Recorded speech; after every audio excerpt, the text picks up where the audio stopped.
Hey guys, hope you're well. My name is Rob. Welcome to Kinetic Rugby League. In this video, I'll be giving you my Super League Round 20 power rankings. Let's crack on with 12th place. Starting in 12th place and moving down one, I have Hull FC. Now, I've given them some praise over the past couple of weeks, and the same word again, it's an E word, say it with me, energy. I've praised their energy. They have looked a little bit better on the attacking side, especially with Truman coming back in, but that's better compared to themselves, not to the rest of the league really. So better compared to themselves, but to lose so poorly, even with a sin bin in there, I know, but take that out, they're still battered. Losing so poorly to a St Helens team that's down on confidence, on form, and on key players, and to lose like that, to not even have any foothold in the game at any point really, is just abysmal. And also praise the team that's going to overtake them, but which I'll get onto next. But to just not even have some kind of competitiveness in that game, really, to be so far off it, so poor defensively against a team that's so down in those three areas that I just mentioned, yeah, that's poor. And yeah, they have been better against themselves in some areas, but you just can't lose like that against a team that is in such a tricky spot. Fair play to Saints, but yeah, that was just defensively abysmal. So Hull FC down one in 12th. Moving on to 11th and moving up one, I have the London Broncos. Well done, London. This is what I've been thinking of the last couple of weeks, is that they've put in consistently fine attacking performances, especially compared to where they were, like I said, for Hull FC, compared to themselves, they've been better on the attacking side. Consistent points. So not just getting nilled every week. They did have a fair few of those. But sometimes only a try, but a couple times over the last few weeks, multiple tries.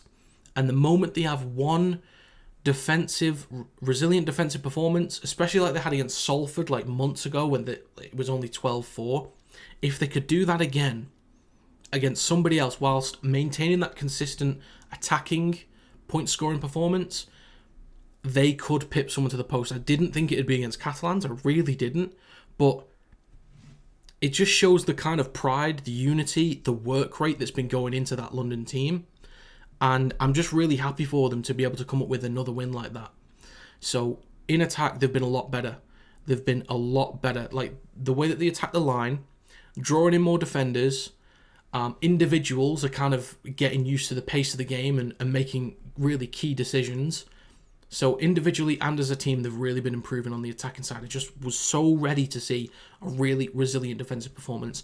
Final thing I'll say on London, we all pretty much knew, well, not pretty much, we all knew definitely that London were going down after this season. Regardless of whether they won Super League, they were going down based on the IMG grading, which we all agree is unfair. Even London's coach and other members of that organisation have been, fairly vocal about it. John Wilkins has been vocal about it as well. So plenty of people have been vocal about London going down automatically.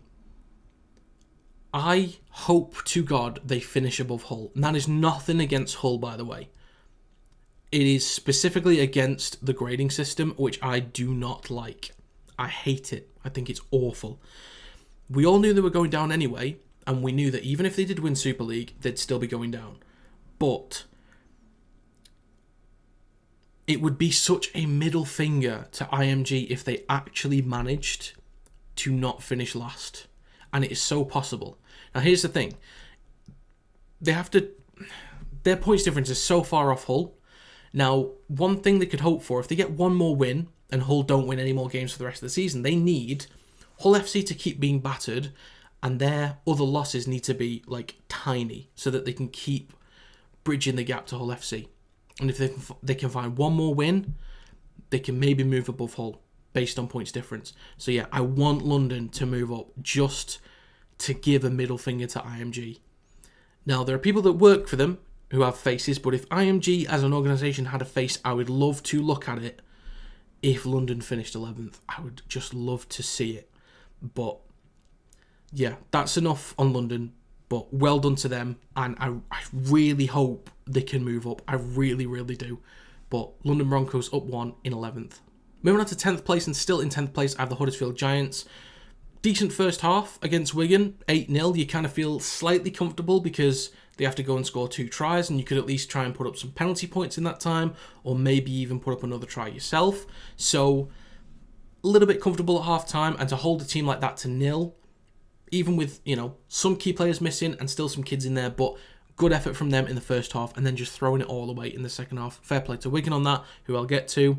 But, yeah, Huddersfield, they're in a tricky spot, and this hopefully makes sense to some people, but I feel like the mindset with Huddersfield and their fan base has kind of shifted a little bit like with Hull FC, now that I think mathematically they can still make the top 6, but they need like every result to go their way. So because it's so unrealistic, I think the mindset has shifted. They've lost the coach. They're still not competing against the best teams, but the mindset might have changed a little bit to, can we just be better than we were the week before? Can we learn some things about some of the youngsters? Can Luke Robinson develop as a coach? Can he galvanise this team? Can he get something out of Jake Connor? Something out of Tui Lolohea? Something out of Adam Clune? It's just a little bit more about learning for next year than it is competing this year. And it feels like there's maybe a weight taken off Huddersfield now. So they just focus on being just a little bit better than they were the day before. And I think that's all they really need to focus on right now, and to build something for next year. So they won't really compete against a lot of teams. Maybe they'll have a few moments here and there because of the wonderful Wizard of Oz, because of some key individuals in that team, they could be a bit of a challenge for some. But it's just about being better week on week. So Huddersfield Giants still in 10th. Moving on to 9th place and moving down 1, I have the Castleford Tigers. They've been fantastic over the last couple of weeks, maybe the last 6 weeks, something like that. They've beaten some really strong teams. They've pushed some great teams to the edge as well, and they've been very competitive themselves on both sides of the ball, defensively and in attack. I think right now, a little bit like with Huddersfield, because I think mathematically they can make the playoffs, but they need every result under the sun as well going their way. So basically they're not going to make the playoffs. They feel a little bit different to Huddersfield in that they just feel more complete. They're not having to learn a bunch of stuff. They do feel like a good team. That if they'd started out the season better, they would be challenging for top 6 around Leeds and Leigh. So they're a good team right now. And the thing for Castleford is that they can't really play for anything, but they could mess up some people's seasons. Like, they could really mess up some top 6 chances, because I'm pretty sure they play Leigh again, and there's possibly some others, so they could mess up someone's top 6 chances. They took Hull KR down to the wire into Golden Point a few weeks ago. Hull KR beat them by a point. They could do that again next week, so it could ruin Hull KR's chances. They might have Warrington again, so they could. They've got Saints as well. Like, Castleford could genuinely be a team that messes up some people. They could mess up Saints for top 6, Warrington for top 1, 2 or 3, Hull KR for top 1, 2 or 3. I'm pretty sure the top 3 is pretty much set, but Salford's close. So Castleford, nothing to fight for themselves, but they could mess up some teams and their chances. So they're a bit of a dark horse in that regard. But I like what they've done on both sides of the ball, and I think keeping that consistency for the rest of the season, maybe 1 or 2 more pieces in the forwards and the backs, they could be around there for playoffs next season if they can just keep that consistency and this kind of effort going. I like what they've been doing, but Castleford Tigers down 1 in 9th. Moving on to 8th place and moving up 1, I have the Leeds Rhinos. Great effort against, a Salford team that, is trying to fight back at the moment, but they do look a little bit stronger than Castleford. Maybe it's slightly unfair, but I think Leeds look better. There's a lot more energy in that team. In attack, they seem to be a little bit more organised. Defensively, there's still work to be done, but they definitely do look like a better team with the ball. I think Brad Arthur, as the season goes on, will continue to make this team stronger. They'll continue to work harder than they did prior. But yeah, I think Leeds are in a bit of a weird spot right now. I don't know if even their own fans believe they can make top 6, because they're right in there. Like, It is so possible for them to make the top 6, and there's teams on the edge that are still not perfect, Saints being one of them, Catalans being another, and Salford having a little bit of inconsistency at times. They really need to beat Salford, but I don't know. I don't even know if their fans are sure that they'll make top 6. I don't know. They just feel like a really weird team at the moment. Definitely some improvements, but I just can't quite place them. But I think over the last couple of weeks have looked a little bit different to Castleford to move them up 1. So I'm going to move Leeds up 1 in 8th. Moving on to 7th, and still in 7th, I have St Helens. So first of all, one way of looking at this is we expected them to beat Hull FC. Now, maybe some people thought Hull could do something there. I thought they would at least have some better moments. I predicted 28-14 to Saints. But I think people expected Saints still to win, for one. But the reason why they haven't moved up at all is because, one, we expected a win. Maybe not by so much, but we expected a win. And two, you've still got to keep in mind, they'd lost 5 in a row. So one win against a bottom 2 team, I don't think really changes that. There are some other changes to teams above them, but I think this could be good for Saints going forwards in that we're going to get to see some young players that they can bring through. It's going to get some valuable first-team experience. And maybe this is a period of the season where Saints are being backed into a corner. So because of the adversity that they're kind of going through, they're now being backed into a corner. We'll see them start to put up a proper fight. So there could be a different energy in their team. They could get really scrappy. So this could be an interesting one for Saints. There's still not a lock-in for top 6 for me. They're still questionable. But we need to see a few more challenges from them. And I suppose the more games that they have without Lomax and without Wellesby, that the youngsters can learn in these positions and they can try to start forming, start figuring out what they want to do with a new team. A little bit like with Wigan, with their key players missing, they kind of have to learn to adapt with a slightly new team with these kids in there, or changes to the back line or forwards. So Saints can be a tricky team. I still don't fully believe it myself that they're this low down in the power rankings, but yeah, they lost 5 in a row and then battered Hull FC, who's bottom 2. So yeah, St Helens still in 7th. Moving on to 6th place and moving down to, I have the Catalans Dragons. I mentioned this a couple of weeks ago, but they're the most inconsistent good team. And this is just I think this just feeds into it. They're still, generally speaking, good. But yeah, that's just weird. That's just so weird. This is the kind of performance that's within their team. I saw it months ago when Castleford were awful and when Hull FC were truly awful, that they even still had some moments where they struggled, and that's why I'd kind of moved them down weeks ago. And I don't know, there's something going on with this team. I just don't get it. Tompkins has come back in. It's not changed a thing. So there was questions over, is that a bit of a desperate play? I think it was more Tompkins wanting to just play again than it was Catalans being desperate to bring him back in. But I don't think that leadership's really had much of an effect, much of a change. They've still got great individuals in there, but they're just so inconsistent on both sides of the ball. I don't know what attacking team we're going to get week to week or defensive team. Because the thing is, I could predict them to lose next week against a decent team, or over the next couple of weeks predict them to lose against decent teams, and all of a sudden they put in a world-class performance. It's within that group to be world-class, but it's within this group to just be absolutely abysmal. So they're so inconsistent and they are difficult to place. But Catalans down 2 in 6th. Moving on to 5th place and moving up 1, I have the Salford Red Devils.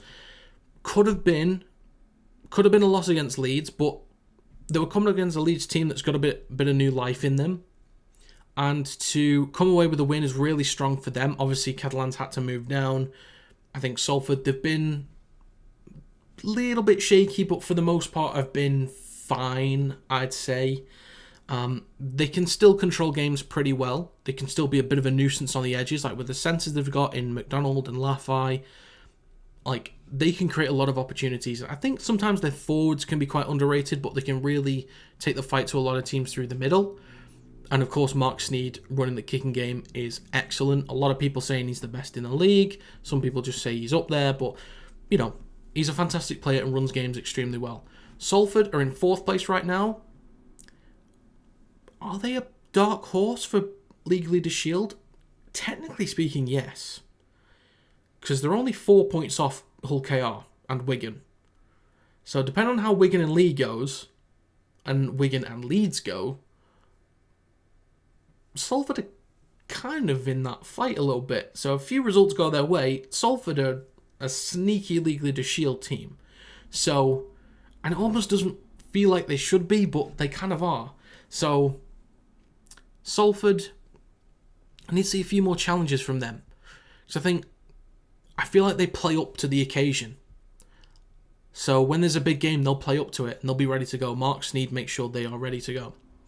But sometimes they can drop the ball a little bit against some other teams. But yeah, they're a sneaky team right now.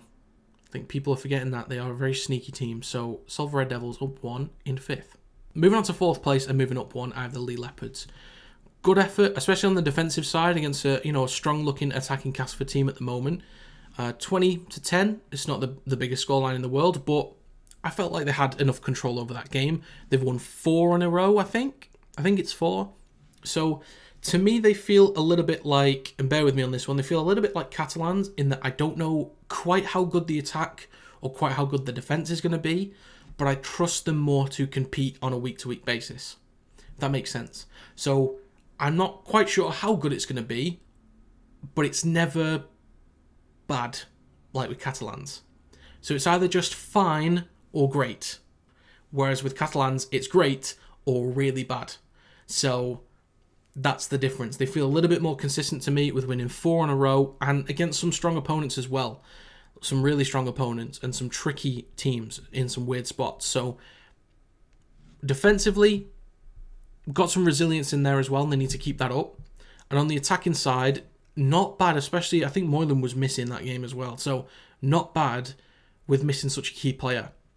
So Leigh should make top 6 based on the form that they're on at the moment and some other teams above them being inconsistent.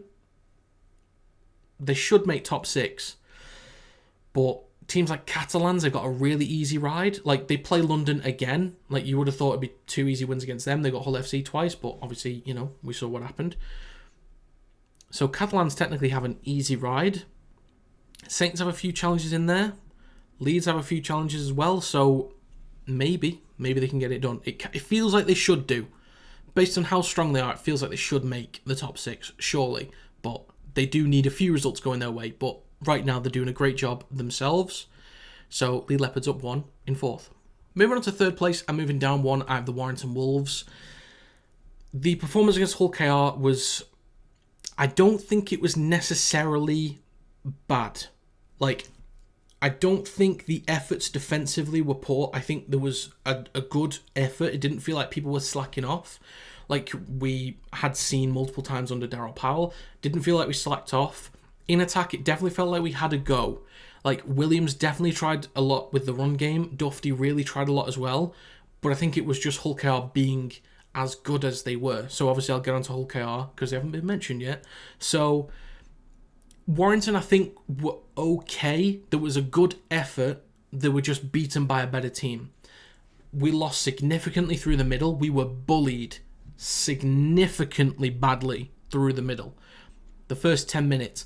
As the rest of the first half went on, it felt like we started to compete a little bit more, but at no point did it feel like we got one over on Hull KR through the middle. So the first 10 minutes were poor, gradually started to compete through the middle, but never overtook them.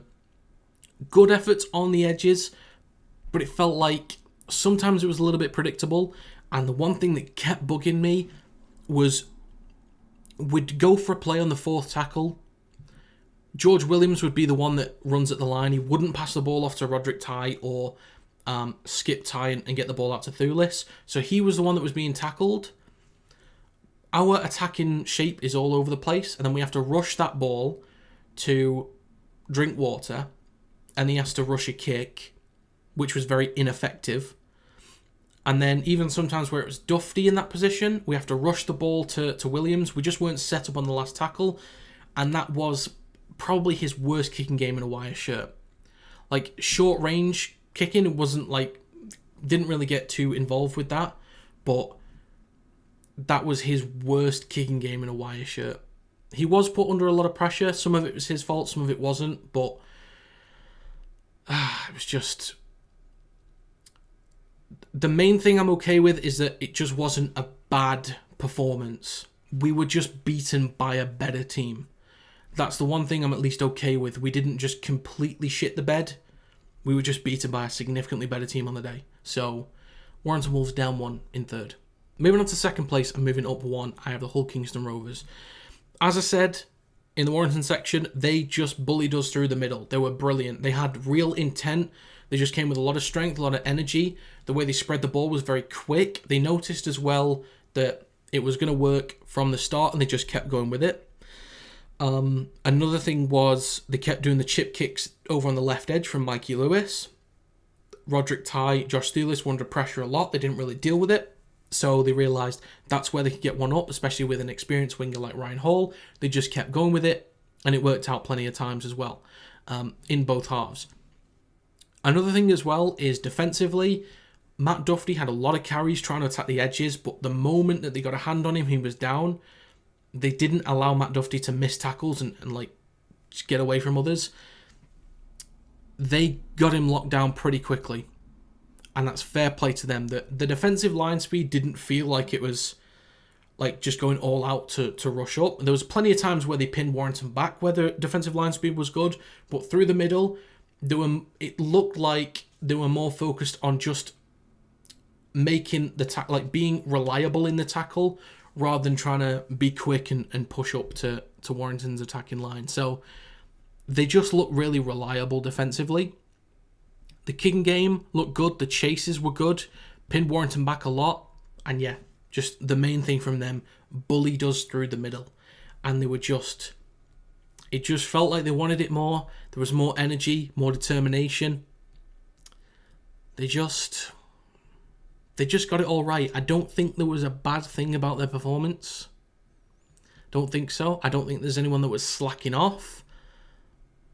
I think everyone was really solid from KR. So yeah, great effort. Significantly better on the day, and they got what they deserve, which was a strong victory. So Hull Kingston Rovers up 1 in second. Finally, in first place, and still in first place, I have the Wigan Warriors. This could have been a change if they'd lost against Huddersfield. I think because the turnaround in the second half was so strong, that's what, maintains them in first place. First half, not great, but second half, excellent. Scoring all their points in the second half, absolutely excellent from them. I think they're still learning. They feel a little bit wounded at the moment, but they're still learning and still fighting. A little bit like what I mentioned with St Helens. Maybe they felt backed into a corner, and 2.5 games they've been losing, and then second half they were just like, right, we're done with this. We're so done. We're tired of it. And then they just absolutely bulldozed through Huddersfield. And this is why Jay Field and Bevan French are so important to them. Like, they've got great individuals. Harry Smith can run a game, but we see moments from Jake Wardle coming up with a huge moment. Liam Marshall over on the left. Like, I could name the whole Wigan team. They're just completely stacked. Felt more like they were up for the fight through the middle as well. Less so against Warrington, but they really took it to Huddersfield this week. I don't think Huddersfield's pack is as big as Warrington's anyway, but much better through the middle. Spread the ball well. Competed extremely well in the second half. And that, for me, just maintains Wigan's lead in these power rankings. But based on how things go for the next couple of weeks for Wigan, Warrington, Hull KR, we could see a new first place in these rankings, because it is very close at the moment. If there's a lacklustre performance from Wigan next week, because they've got 2 pretty tricky games coming up in Leigh and then Leeds, we could see them move down, because those 2 teams are very tricky right now. So we will see. But as of right now, Wigan Warriors still in first. So that's going to be it for my Super League Round 20 power rankings. If you've got your own list, do let me know in the comments down below. Was I unfair? Was I fair about some teams? Anything I missed out, do let me know. But yeah, that's going to be it. Thanks very much for watching, and I will see you next time.